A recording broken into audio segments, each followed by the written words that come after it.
Dans les secrets de ces couloirs anonymes, l'Union européenne travaille à faire avancer son agenda. Un agenda qui a déjà fait tant de mal à nos entreprises, à nos sociétés, à nos emplois et à notre agriculture. Cet agenda a plusieurs facettes. Il en est une dont on ne parle pas assez ces jours-ci, c'est le libre-échange fanatique.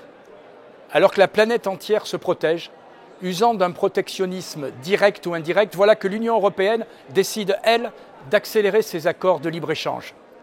En juin 2022, la Commission européenne a concocté un nouvel accord avec la Nouvelle-Zélande. C'est toujours pratique d'ailleurs de faire ce genre d'accord quand les citoyens ont la tête aux vacances. Le Conseil européen, c'est-à-dire les États, s'apprête donc à organiser l'invasion des produits néo-zélandais sur le marché européen. Et on ne parle malheureusement pas de ballons de rugby. 15 000 tonnes en 7 ans pour le beurre, 20 000 tonnes en 7 ans pour le fromage, 13 500 tonnes en 7 ans pour le lait écrémé et entier en poudre. Le tout depuis un pays qui ne s'impose absolument pas les mêmes contraintes écologiques que nous. Ce sont des chiffres ahurissants quand on sait que les agriculteurs, et notamment ceux qui élèvent des vaches laitières, se suicident 30% de fois plus souvent que le reste de la population à cause de leur souffrance économique. Alors pourquoi favoriser des produits qui traverseront le monde avant de terminer dans notre assiette? Mais le pire est encore à venir.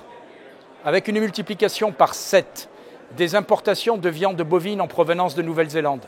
Vous m'entendez bien, 7 fois plus de viande traversera les océans et les continents pour venir exercer une concurrence assassine contre les producteurs français.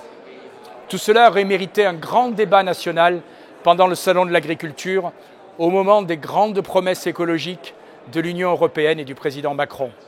Mais nous connaissons trop la recette du président de la République pour nous en étonner. Il se plaindra de cet accord en France, pendant que ses fidèles le soutiendront et le feront avancer à Bruxelles.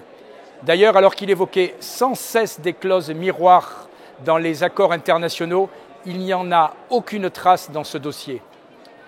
C'est ça le « en même temps ». Nous perdons des pans entiers de notre souveraineté au nom de notre soutien à l'Ukraine et en même temps, nous ordonnons à nos agriculteurs de se sacrifier au profit de ceux du Pacifique. Et puis pour terminer, 18 534. C'est le nombre de kilomètres entre Auckland et Paris.